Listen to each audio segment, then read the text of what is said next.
At some point, it would be nice if people stopped using the terms online, blended, and face-to-face to describe learning and realize that learning can occur in a variety of settings, often multiple settings.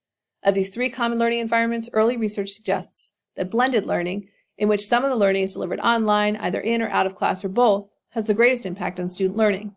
Perhaps it's because it's a bit of the best of both worlds. Students comfortable with digital resources and that have the skills and knowledge to work independently relish the freedom online learning gives them over the pace and place at which they learn.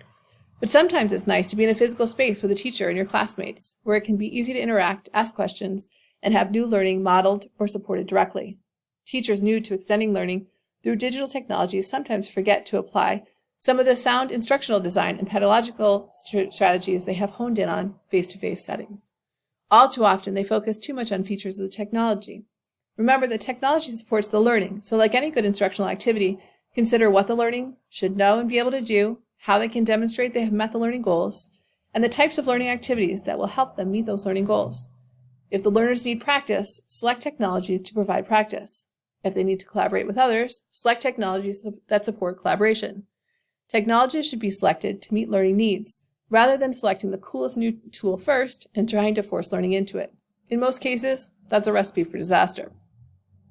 Explore the resources and suggested activities on the companion document, or find additional resources on your own to help you reach your goals. There's a lot there, so you may want to consider a particular learning need, such as an upcoming lesson or project with another teacher, to focus your review of the material.